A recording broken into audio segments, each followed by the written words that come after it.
Hi everyone, मेरे last video पे आप लोगों ने कमेंट में हमसे ये पूछा था कि दीदी आपने सिलेबस कब ख़त्म किया था, आपके मॉक टेस्ट में क्या स्कोर आते थे और जो टेस्ट सीरीज़ होती है वो ऑनलाइन ज़्यादा बेटर होती है कि ऑफ़लाइन। तो आपका ज़्यादा टाइम वेस्ट ना करते हुए हम आते हैं अपने पहले क्वेश्चन पे कि मैंने सिलेबस कब ख़त्म किया था। तो अगर बायो की बात करें तो बायो मैंने फरवरी लास्ट तक ख़त्म कर लिया था, और अगर केमिस्ट्री की बात करें तो पीडब्ल्यू में केमिस्ट्री, इनऑर्गेनिक केमिस्ट्री स्टार्ट ही हुई थी जनवरी लास्ट, शायद मुझे एग्जैक्ट याद नहीं आ रहा, बट हाँ जनवरी लास्ट और फरवरी में स्टार्ट हुई थी और वो ख़त्म ही हुई थी मार्च में। तो ऑब्वियसली मैंने मार्च में ख़त्म किया था केमिस्ट्री को। और अगर बात करें फ़िज़िक्स की तो फ़िज़िक्स मेरा मार्च तक मोस्ट ऑफ द पोर्शन तो ख़त्म हो गया था, बट रे ऑप्टिक्स का कुछ पोर्शन बचा था जिसे मैंने अप्रैल में किया था। अब आप लोग को लगेगा कि मैंने बहुत लेट सिलेबस ख़त्म किया था, तो यस, बट मैंने जो भी चैप्टर्स कंप्लीट किए थे, पढ़े थे, उसको बहुत सटीक तरीके से पढ़ा था। किसी भी चैप्टर्स को मैंने जल्दी जल्दी में भगा के नहीं पढ़ा था। तो मैंने उस टाइम तक जितना भी ख़त्म किया था वो बहुत अच्छे से किया था, प्रॉपर वे में।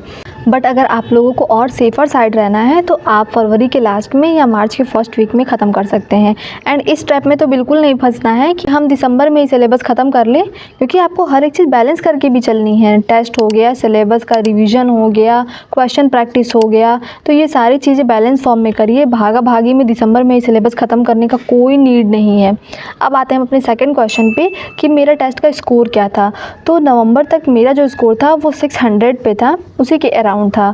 तो जब मैंने मेडिटेशन वगैरह स्टार्ट किया था तो थोड़ा सा कामनेस की वजह से, क्योंकि मैं टेस्ट देने जाती थी तो बहुत घबरा जाती थी और घबरा के कई सारा OMR गलत भरती थी और कई सारे क्वेश्चन को सही से पढ़ नहीं पाती थी। तो वो चीज़ें थोड़ी सी इम्प्रूव हुई, तो मेरा नंबर 600 से 620 से 630 के रेंज में आ गया। एंड उसके बाद से मेरा मैक्सिमम स्कोर नीट से पहले 645 रहा है टेस्ट सीरीज़ में। और जब मैंने अप्रैल में रैंक का टेस्ट सीरीज़ दिया था तो मेरा स्कोर 620 से कम होकर सीधे 520 पे आ गया था, और मैं इतनी डिप्रेस हो गई कि मैंने उसी टेस्ट देना ही छोड़ दिया। क्योंकि उस समय एग्ज़ाम से एक महीना पहले अगर ऐसा स्कोर आता तो मेरा कॉन्फिडेंस बहुत लो हो जाता और उसका सीधा इम्पैक्ट मेरे नीट के एग्ज़ाम के दिन दिखता, जो मैं बिल्कुल नहीं चाहती थी। और ऐसा इसलिए हुआ था क्योंकि रैंक का टेस्ट सीरीज़ में most of the question out of NCERT होते हैं। एंड मॉक टेस्ट में स्कोर का फ्लक्चुएट होना बहुत ऑब्वियस सी बात है, इससे आपको बिल्कुल भी परेशान नहीं होना है। क्योंकि मेरा जो स्कोर का रेंज था वो 620 to 630 था पूरे थ्रू आउट टेस्ट सीरीज़ में मेरे, बट मेरा नीट का स्कोर 672 था, जो बिल्कुल अनएक्सपेक्टेड था। तो वो रिज़ल्ट इसीलिए आया क्योंकि मैंने NCERT को बहुत अच्छे से पढ़ा था, अपने नोट्स को रिवाइज़ किया था। हो सकता है टेस्ट में कुछ एक्स्ट्रा क्वेश्चन आने की वजह से मेरे नंबर ना आते हों, बट नीट वाले दिन सारा क्वेश्चन NCERT के अंदर से आया था और मेरे नोट से आया था। सो इसीलिए टेस्ट के स्कोर को लेके बिल्कुल परेशान नहीं होना है, उसका घटना बढ़ना बहुत ऑब्वियस सी बात है। अब आते हैं अपने थर्ड क्वेश्चन पे कि टेस्ट सीरीज़ ऑनलाइन बेटर है या ऑफलाइन बेटर है। तो मैं 100% ऑफलाइन टेस्ट सीरीज़ को प्रीफर करूँगी, बिकॉज़ मुझे मल्टीपल ड्रॉप्स लगने के 60 से 70% रीज़न यही था। बिकॉज़ हर एक इंसान डिसिप्लिन वे में ऑनलाइन टेस्ट नहीं दे पाता है। और दूसरी चीज़, जब भी हम ऑनलाइन टेस्ट देते हैं हम एक बंद कमरे में अकेले बैठकर चुपचाप देते हैं, वहाँ पे कोई शोर शराबा नहीं होता है, तो हो सकता है हम अच्छा परफॉर्म करें।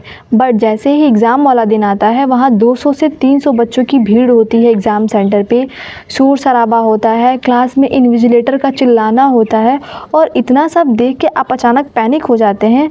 और अगर इस पैनिक में आपने 2-3 OMR गलत फिल कर दिया या किसी क्वेश्चन को ढंग से पढ़ नहीं पाए या आप टाइम मैनेज नहीं कर पाए, तो आप 20 से 30 नंबर से पीछे रह जाएंगे। और इतना नंबर मोर देन इनफ है आपको सिलेक्शन रेंज से बाहर ले जाने के लिए, चाहे फिर आपने कितनी ही अच्छी पढ़ाई क्यों ना की हो। सो ऑफलाइन टेस्ट सीरीज़ पे हमें ये सब झेलने की आदत पड़ जाती है। हम क्लास में बच्चों के बीच में टेस्ट देते हैं, वहाँ शोर भी होता है, हम टाइम मैनेजमेंट करना भी सीखते हैं। तो मैं 100% ऑफलाइन को ही प्रीफर करूँगी। एंड वन लास्ट थिंग, कई लोगों ने कमेंट में ये पूछा था कि अगर आपने ऑनलाइन पढ़ा था तो आपके पास PW की टी-शर्ट कहाँ से आई। तो मैंने टेस्ट सीरीज़ ऑफलाइन ज्वाइन किया था और रिज़ल्ट सेलिब्रेशन वाले दिन वहाँ की टीचर्स ने मुझे वो टी-शर्ट दी थी ताकि फ़ोटो खिंचवा सकूँ, मैं वहाँ पे लग सके मेरा फ़ोटो, बस इससे ज़्यादा कुछ नहीं था। मैंने विद्यापीठ में ऑफलाइन क्लासेस नहीं ली थी, मैं ऑनलाइन ही थी 100%। बस मैंने टेस्ट ऑफलाइन लिया था इस बार। सो आज के लिए बस इतना ही। नेक्स्ट वीडियो किस टॉपिक पे चाहिए इसको कमेंट में ज़रूर बताइएगा। एंड हाँ, लाइक एंड सब्सक्राइब करना मत भूलिएगा।